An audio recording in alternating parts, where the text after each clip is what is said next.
ಅನಿಲ್ ಬಾ ಹಿಡ್ಕೊಳ್ಳಿ ಇದು.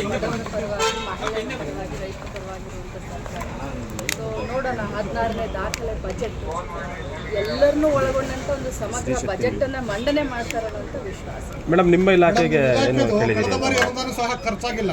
6 ತಿಂಗಳಿಂದ 3 ತಿಂಗಳಿಂದ ಬಾಕಿ ಉಳ್ಕೊಂಡಿದೆ ಅಂತ ಆರೋಪ ಇದೆ. ಈ ಬಾರಿ ಹೆಚ್ಚುವರಿ ಅನುದಾನ ಸಿಗುತ್ತಾ ಮತ್ತು ಒಟ್ಟಿಗೆ ಎಲ್ಲನೂ ಕ್ಲಿಯರ್ ಮಾಡ್ತೀವಿ. ನೋಡಿ, ಒಂದು ಮಾತನ್ನ ಹೇಳಲಿಕ್ಕೆ ಬಯಸ್ತೇನೆ. ನನ್ನ ಇಲಾಖೆ ಇಷ್ಟು ವರ್ಷ ಬೇರೆ ಇತ್ತು.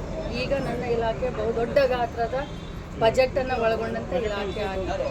ಗೃಹಲಕ್ಷ್ಮಿ ಬಂದಿರೋದ್ರಿಂದ ಒಂದು ವರ್ಷಕ್ಕೆ ಸುಮಾರು 32,000 ಕೋಟಿ ಹತ್ತಿರ ದುಡ್ಡನ್ನು ನಾವು ಮಹಿಳೆಯರಿಗೆ ತಲುಪಿಸುವಂಥ ಇಲಾಖೆ.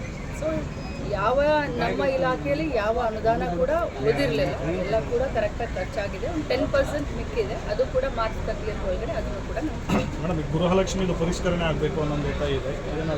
ಇಲ್ಲ, ಯಾವುದೇ ಕಾರಣಕ್ಕೂ ಯಾವ ರೀತಿ ನಡ್ಕೊಂಡು ಹೋಗ್ತಾ ಇದೆ ಇದೇ ರೀತಿನೇ ನಡ್ಕೊಂಡು. ಮೇಡಮ್, ಮುಂದಿನ ಎಷ್ಟು ತಿಂಗಳು ಗೃಹಲಕ್ಷ್ಮಿ ಅವ್ರಿಗೆ ಹಣ ಪಾವತಿ ಆಗುತ್ತಾ ಅಥವಾ ಮದೇ ಥರ 3 ತಿಂಗಳು 4 ತಿಂಗಳು ಸುಮ್ಮನೆ ಆಗುತ್ತೆ?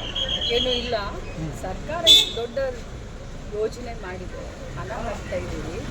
ನವೆಂಬರ್ ಡಿಸೆಂಬರ್ ಕ್ಲಿಯರ್ ಮಾಡಿದ್ದೀನಿ. ಜನವರಿ ಫೆಬ್ರವರಿ ಮಾಡಿದ್ರೆ ಕ್ಲಿಯರ್ ಆಗುತ್ತೆ.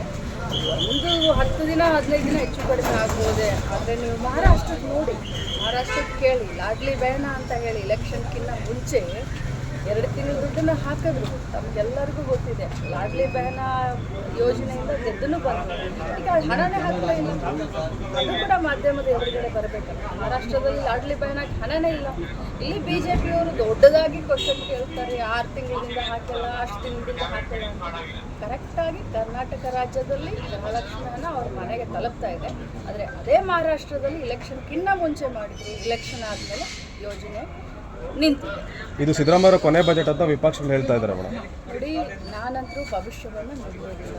ಮಾನ್ಯ ಮುಖ್ಯಮಂತ್ರಿಗಳಿಗೆ ಅಭಿನಂದನೆ ಸಲ್ಲಿಸ್ತೀನಿ. 16 ದಾಖಲೆ ಬಜೆಟನ್ನು ಮಂಡಿಸ್ತಾ ಇದ್ದಾರೆ.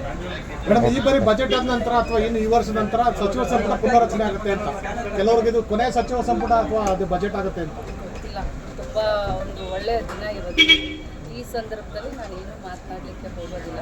ಯಾಕಂತಂದರೆ ನಮ್ಮ ಕಾಂಗ್ರೆಸ್ ಪಕ್ಷದಲ್ಲಿ ಒಂದು ಶಿಸ್ತಿದೆ. ಏನೇ ಡಿಸಿಷನ್ ಇತ್ತು ಅದು ಹೈಕಮಾಂಡ್.